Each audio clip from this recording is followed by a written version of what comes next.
Hey everyone, we are back with another great poker video for you, and this time it features two of my favorite poker pros. As requested by our viewer Sandy Judge, we are happy to bring you a poker video featuring Daniel Negreanu. So Sandy, if you're watching, this one is for you. Our hand today is taken from Poker Night in America, and it is between Daniel Negreanu and Antonio Esfandiari. We will show you two hands played between both players, and we're pretty sure you'll enjoy the video, because when Negreanu plays, it's always fun time. So, let's dive straight into the action. Well, Negreanu's got pocket kings here. It's very likely that we're going to be wearing the exact same color. Because he has like 3 shirts this color. You're hoping for it. No. I just felt like wearing it. Yeah. Here it comes. We're getting closer to the pastel little battle. Here we go. Straddle, straddle, straddle. There it is, the quad straddle. And Negreanu has picked up pocket kings in the 4th straddle, and Antonio's got ace 10 in the second to last straddle. And he just limps in. Is he going to play the limp re-raise here? Oh, wow. I mean, he just limped in there. He hates being out of position. You got to think he's going to play the limp re-raise. How powerful it is. So, because when he's in position, he's like spanking all day, all night. Out of position, he's hating life. But he's sticky, you know. He's in there with stickiness. Pyramid loves out of position. So Huh? pyramid is thriving when he's out of position. Right.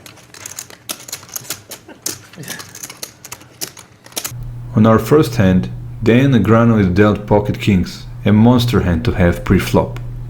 Pay attention that we have a straddle as well, which is a raise that is made in the dark prior to being dealt your hand, and it is an amount which is at least twice the big blind.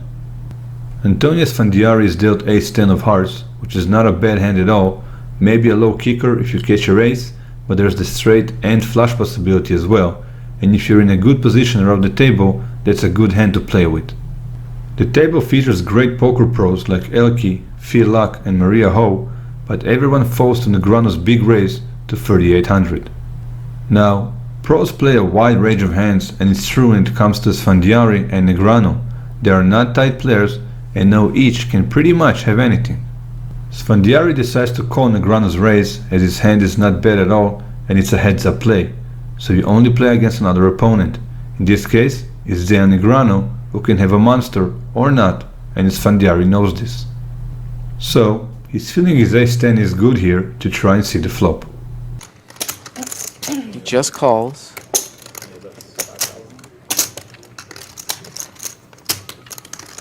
And Antonio flops top pair. 8-10-3.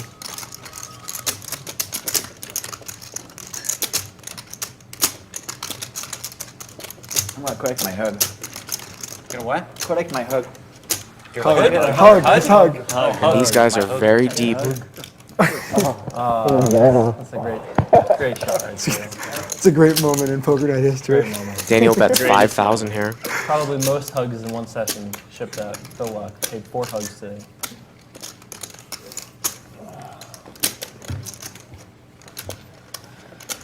I never really see tea with a spoon. Well, I just wanted to get the Cacatin release going on. No, it Are you seems. drinking something or eating something?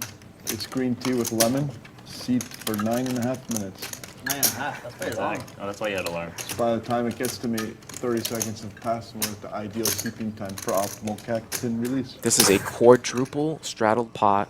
Antonio just limped in the 3rd straddle. Negreanu raised with kings. 10 minutes is the window for perfection. Okay, I'm in. Antonio called. Got it. God, did they really do this?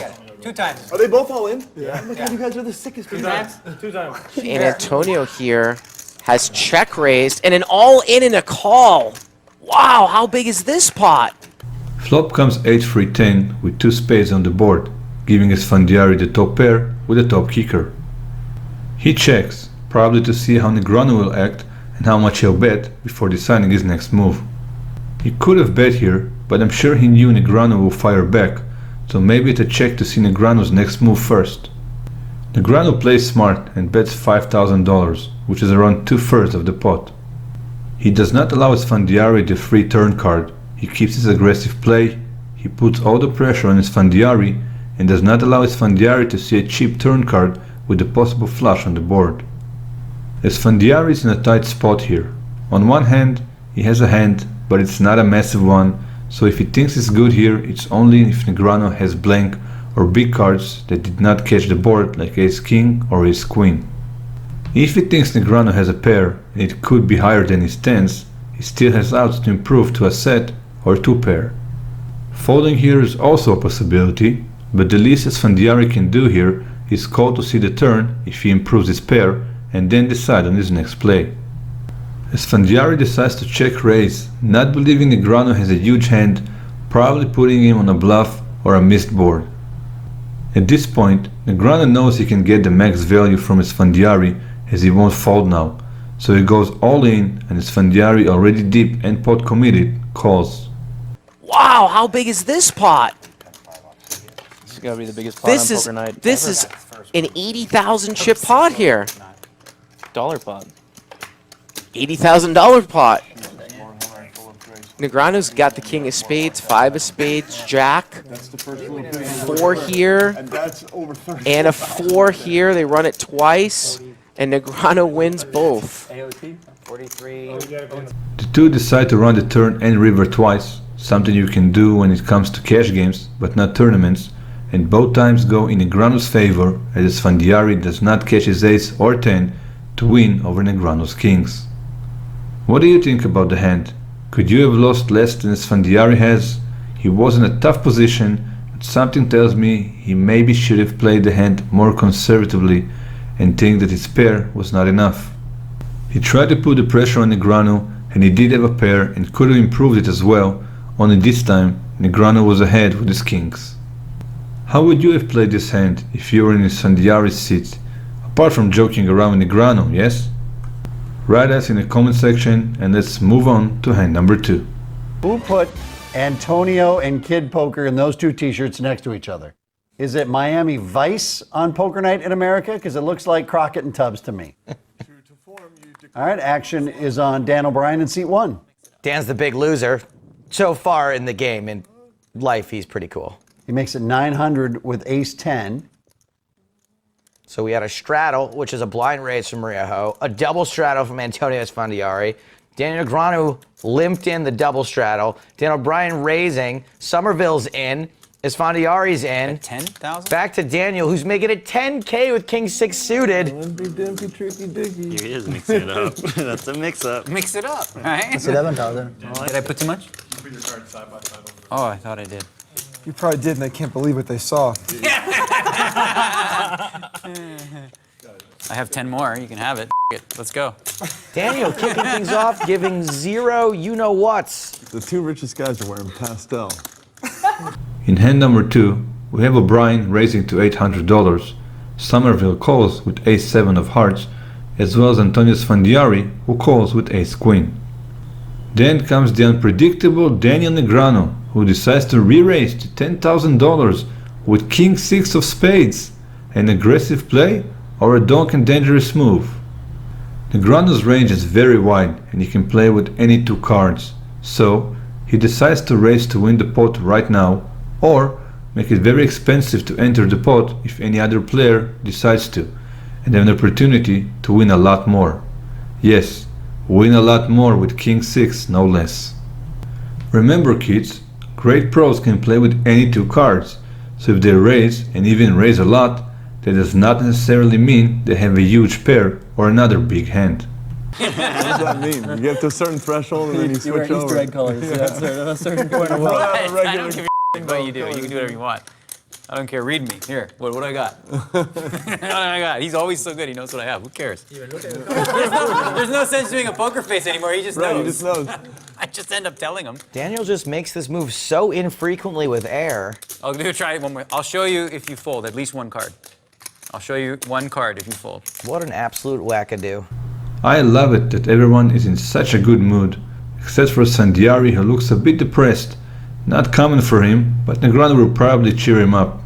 Maybe. Now, it is advised not to talk too much around the table, not to share tales and allow your opponents to read you. However, these are the top pros, and Negreanu, with his good mood and joking around, as it used to do, actually confuses his opponents, and even Esfandiari in this case, who has no idea if Negreanu has a monster or not. Ace Queen is a big hand to play heads up, but at this point I think Esfandiari is not sure anymore after the king's hands earlier.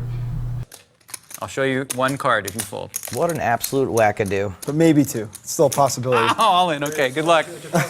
Once or twice. Who has to do 7? Whatever you want. Let's do twice for fun. Wait. We also I get 2 kings. You have to show. Wow. I'm kidding. You have to show at least one card. Are we showing our cards? Well, at least one Show card. one. Chris, do you hear that flushing sound?